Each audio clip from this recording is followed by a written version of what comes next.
Hello दोस्तों हम लोगों के यहाँ पे क्लास नंबर 3 है जो हम लोग पॉलिटी की भी बेसिक सीरीज़ कर रहे हैं, तो इस पे हम लोगों की तीसरी क्लास है।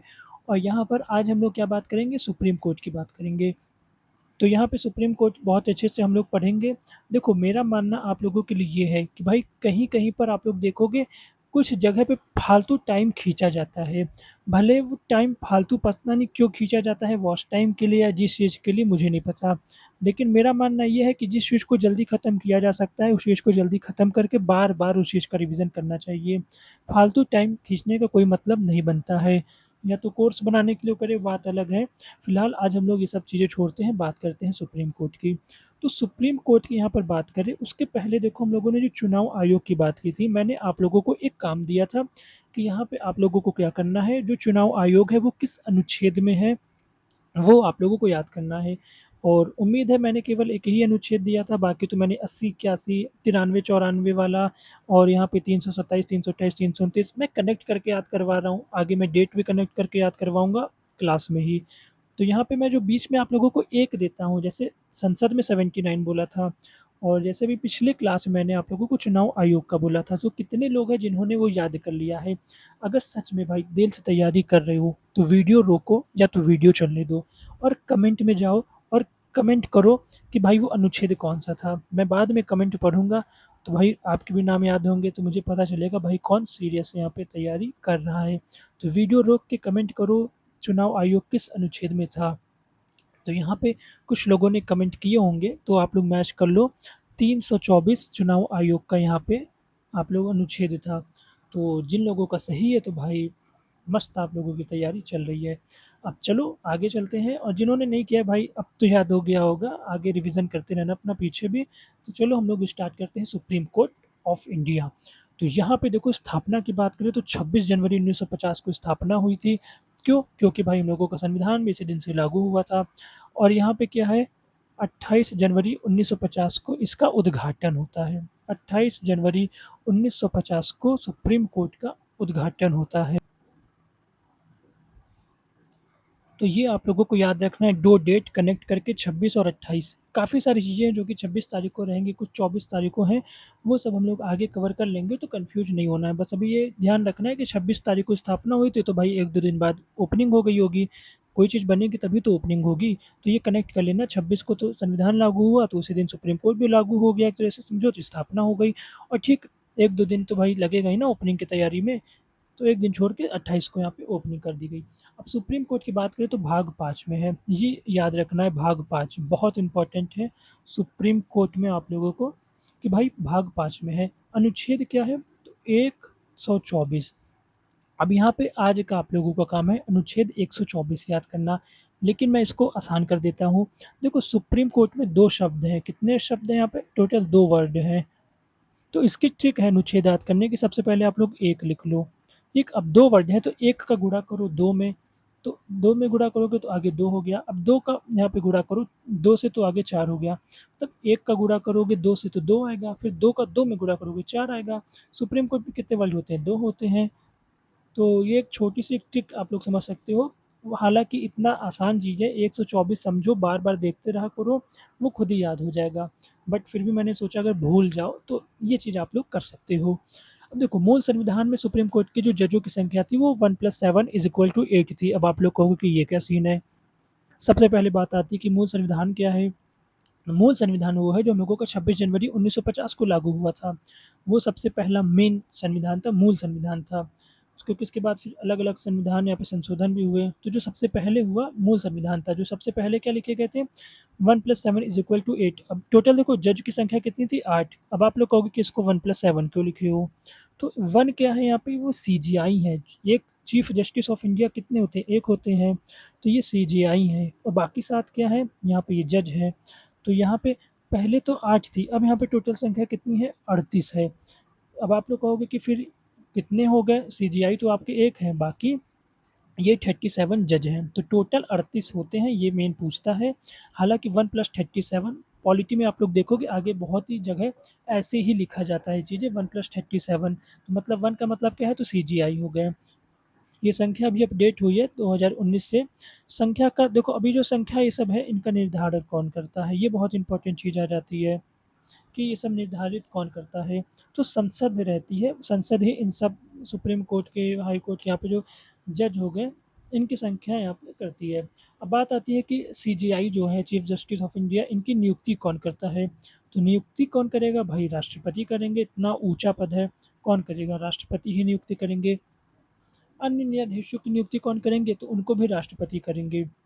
यहाँ पर कन्फ्यूज़ मत होना, जैसे भी मैं आप लोगों को आगे बताऊँगा और जब नेक्स्ट लेवल सीरीज़ होगी वहाँ पर सारी चीज़ें आप लोगों को क्लियर हो जाएँगी, कौन किसकी नियुक्ति करता है, कौन किसको शपथ दिलाता है, बहुत ही अच्छी तरीके से। हालाँकि अगर मैं आप लोगों को एक वर्ड में यहाँ एक लाइन में बताऊँ, तो देखो राष्ट्रपति क्या करेंगे, सुप्रीम कोर्ट के चीफ जस्टिस, हाई कोर्ट के सब राज्य के चीफ जस्टिस, हाई कोर्ट के सारे जज, सुप्रीम कोर्ट के सारे जज, इन सब की नियुक्ति कौन करता है? राष्ट्रपति ही करते हैं चारों, ठीक। अब यहाँ पे राज्य आप लोग कहोगे कि राज्य में राज्यपाल नहीं करते क्या? राज्यपाल करते हैं, जो जिला जज होते हैं उनकी नियुक्ति होती है, वो केवल करते हैं। और शपथ जो है, इनको शपथ ये सब मैं आप लोगों को आगे बताऊँगा नेक्स्ट लेवल सीरीज़ में, वरना अभी बहुत कन्फ्यूजन हो आप लोगों को हो जाएगा कि जैसे सुप्रीम कोर्ट के यहाँ पे इनको शपथ कौन दिलाएगा? तो राष्ट्रपति दिलाएँगे, लेकिन वहाँ पे शपथ के लिए राज्यपाल आ जाएँगे, लेकिन नियुक्ति राष्ट्रपति करेंगे। तो ये सारी चीज़ें मिक्स अप ना हो, इसीलिए हम लोग अभी इज़्ज़त से चल रहे हैं, जितना बता रहा हूँ उतना पढ़ो, आगे फिर पिछला क्लियर रहेगा, बेस बन जाएगा तो हम लोग बढ़िया यहाँ पे इमारत बनाएँगे। अब सुप्रीम कोर्ट का जज बनने के लिए भाई योग्यता होनी चाहिए। सबसे पहली योग्यता तो है भाई इंडियन हो, भारत का नागरिक हो। ये ये चीज़ तो मेन है, ये होनी चाहिए। उसके बाद यहाँ पे एक और चीज़ है जो होनी चाहिए प्लस। अब ये 3 हैं, इन तीनों में से कोई एक भी हो, या तो किसी हाई कोर्ट का 5 वर्ष तक जज हो, अभी या ध्यान रखना, या तो जज हो, या तो 10 वर्ष तक वकालत कर चुका हो हाई कोर्ट में, या राष्ट्रपति की निगाह में ही केवल राष्ट्रपति ही समझ जाए कि भाई यहाँ कानून जानता है ये आदमी। तो भारत का नागरिक तो हो, उसके साथ ही इन तीनों में से कोई एक भी आप लोगों का हो जाए, एनीवन कोई भी एक हो जाए, कोई दिक्कत की बात नहीं है। अब यहाँ पे बात आती है तदर्थ न्यायाधीश। अब तदर्थ न्यायाधीश क्या होते हैं? तो अभी आप लोग इतना ध्यान रखो, नेक्स्ट लेवल सीरीज़ में मैं समझाऊँगा कि भाई तदर्थ न्यायाधीश क्या होते हैं। अभी इतना समझो कि न्यायाधीशों की नियुक्ति जो होती है फ्रांस के मॉडल पर होती है, और जो तदर्थ न्यायाधीश है, ये किस अनुच्छेद में है? तो 127 अनुच्छेद में है। 127 अनुच्छेद में तदर्थ न्यायाधीश आप लोगों के रहेंगे। तो अब आप लोग कहोगे कि भाई तदर्थ न्यायाधीश क्या है? नेक्स्ट लेवल सीरीज़ का वेट करना। अभी आप लोग केवल अपना बेस बनाइए, मैं चीज़ें आपको आसान वे में लेके अभी चल रहा हूँ, दिक्कत ना हो। अब यहाँ पे हम लोग आएँगे, बहुत ही अच्छे से 3 अनुच्छेद एक साथ पढ़ेंगे, जो मैंने बताया कनेक्ट लेके हम लोग चल रहे हैं, तो वैसे यहाँ पे चलने वाले हैं। अब यहाँ पे 131, 132 और यहाँ पे ये वाला है 137, ये तीनों आप लोगों को कनेक्ट कर लो। भाई जब भी कॉपी खोलो 131, 132, 137, ये आप लोगों को बिल्कुल तैयार रहना चाहिए, ठीक? अब 131 में क्या है? इसको बोलते हैं मूल या मौलिक क्षेत्राधिकार या आरंभिक अधिकारिता। ये अलग-अलग नाम है, तीनों जो हैं नाम आ जाते हैं। तो अब ये है क्या? जैसे मान लो कोई 2 स्टेट में लड़ाई हो गई, फॉर एग्ज़ाम्पल यूपी और बिहार में किसी चीज़ में यहाँ पे कहा-सुनी हो गई, तो ये लोग डायरेक्ट सुप्रीम कोर्ट जा सकते हैं, ये एक एग्ज़ाम्पल है, ठीक है? तो ऐसे केस जो सीधे सुप्रीम कोर्ट में जाते हैं, जैसे 2 राज्यों के बीच विवाद हो गया, किसी के मूल अधिकारों के विरुद्ध कुछ काम हो गया, तो ये अगर किसी के मूल अधिकार में कुछ दिक्कत आ रही है, तो वो डायरेक्ट सुप्रीम कोर्ट ही जाएगा। तो किस अनुच्छेद का यूज़ करके जाएगा? तो यहाँ पे ये है आप लोगों का आर्टिकल 131 का यूज़ करके, ये मतलब 131 में लिखा है आरंभिक अधिकारिता सुप्रीम कोर्ट की, मौलिक क्षेत्राधिकार है सुप्रीम कोर्ट का कि वो सुनवाई कर देगा। अब यहाँ पे छोटे-मोटे केस लेके थोड़ी पहुँच जाओगे सुप्रीम कोर्ट कि भाई कुछ छोटी दिक्कत हो गई सीधे सुप्रीम कोर्ट पहुँच जाओ। तो आर्टिकल 132 का यूज़ करके हम लोग जाएँगे, पहले कचहरी जाएँगे, कचहरी में सैटिस्फैक्शन नहीं मिला तो हाई कोर्ट में अपील करेंगे, हाई कोर्ट में यहाँ पे अपील के बाद भी इधर दिक्कत हो गई, तो फिर हम लोग सुप्रीम कोर्ट जाएँगे। तो ये एक क्या है, हम लोगों का अपील करने का एक रास्ता है, ऐसे-ऐसे करेंगे। तो 132 में क्या है, अपीलीय क्षेत्राधिकार। अब 137 में क्या है, पीआईएल आप लोगों ने सुना होगा, जनहित याचिका।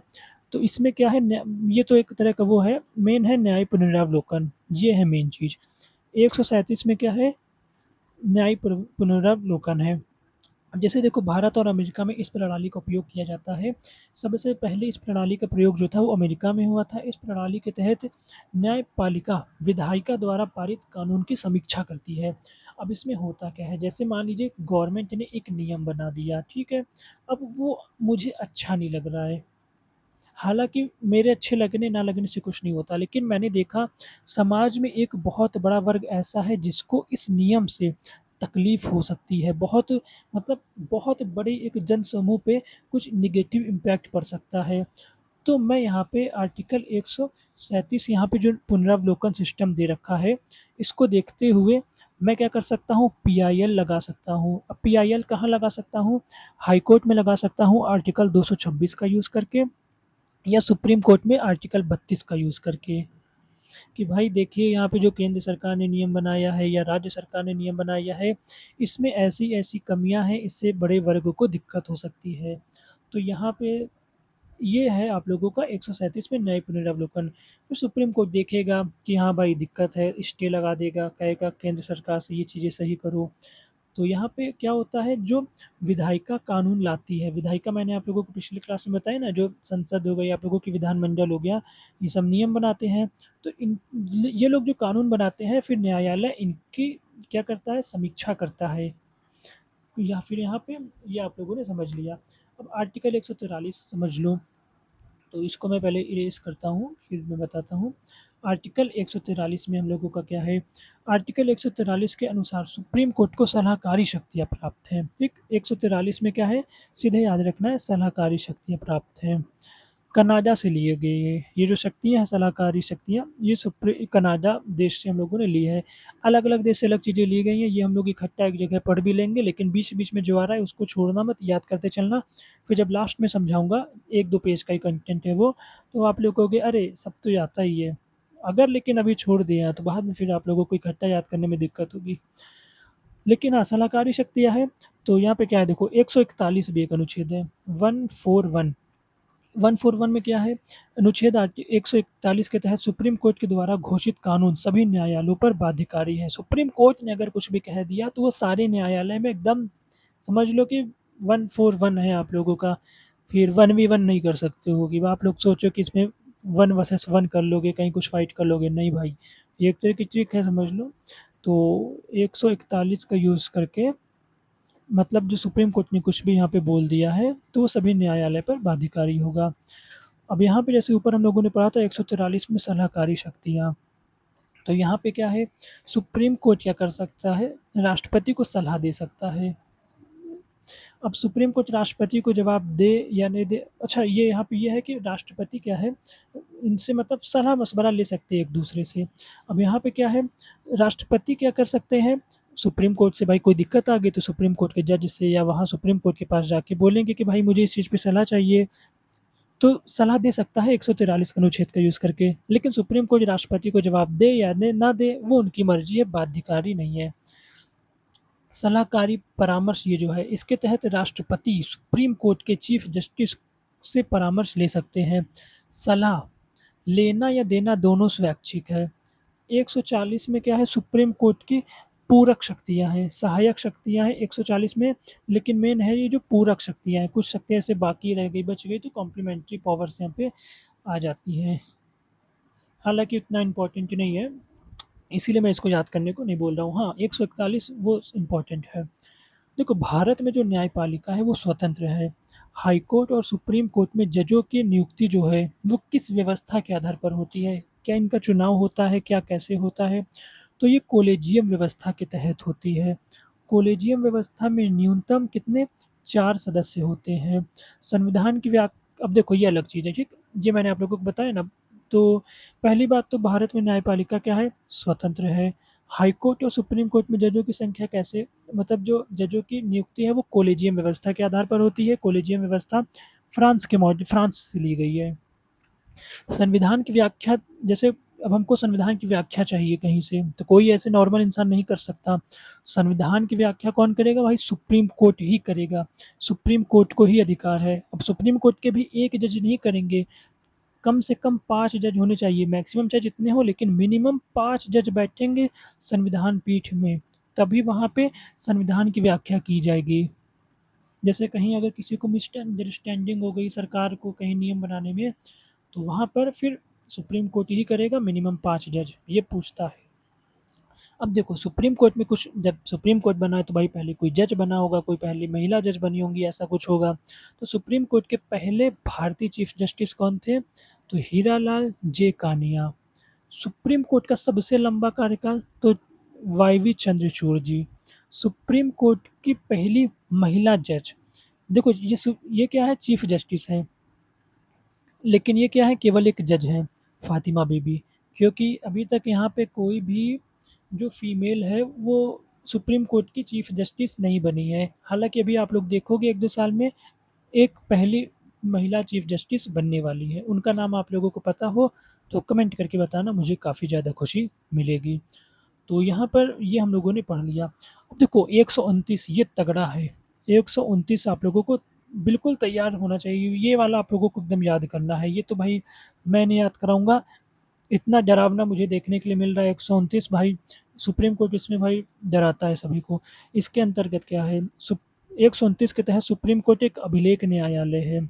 इसके तहत सुप्रीम कोर्ट अपने आदेशों को पालन न करने पर दंडात्मक कार्रवाई कर सकता है। तो भाई ये 129 है भाई, डराने वाला है, दंडात्मक कार्रवाई करेगा। सुप्रीम कोर्ट ने कुछ बोल दिया, शांति से बात मानने का, अगर नहीं मानोगे तो भाई 129 अनुच्छेद उनके पास है, सीधे कार्रवाई कर देंगे। देखो सुप्रीम कोर्ट में जैसे हम लोगों ने बात की यहाँ पे कि जज बैठते हैं संविधान पीठ में, संविधान की व्याख्या करते हैं। वैसे क्या बड़ी-बड़ी जज बैठे हैं यहाँ पे कि बस 1-2 जज बैठ के फैसला सुना देते हैं? देखो, अब तक एक मामला हुआ था 1973 में केशवानंद भारती मामला। तो वहाँ पे क्या हुआ था, 13 जज की बेंच बैठी थी, सोचो 13 जज की। अब इसमें क्या हुआ था, ये जब हम लोग आगे पढ़ेंगे मौलिक अधिकार केस-वेस पढ़ेंगे, तो वहाँ पे मैं आप लोगों को बताऊँगा। इन्होंने आधारभूत ढाँचा का मतलब अलग-अलग चीज़ें बताई थी, तो वो वहाँ पे आप लोगों को मैं समझाऊँगा।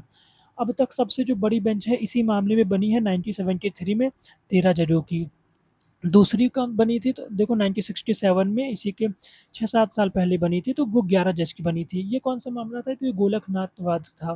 तो यहाँ पे केशवानंद भारती और ये दोनों केस हम लोग आगे पढ़ेंगे। अब मैंने ऊपर आप लोगों को कॉलेजियम व्यवस्था बताई थी, अब ये कॉलेजियम व्यवस्था किस अनुच्छेद में है? बहुत ही इम्पोर्टेंट है। तो देखो संविधान के अनुच्छेद 124 एक के अनुसार सुप्रीम कोर्ट के जजों की नियुक्ति राष्ट्रपति करेगा। ये तो मैंने बता ही दिया आप लोगों को। सुप्रीम कोर्ट किस अनुच्छेद में बताया? 124 में।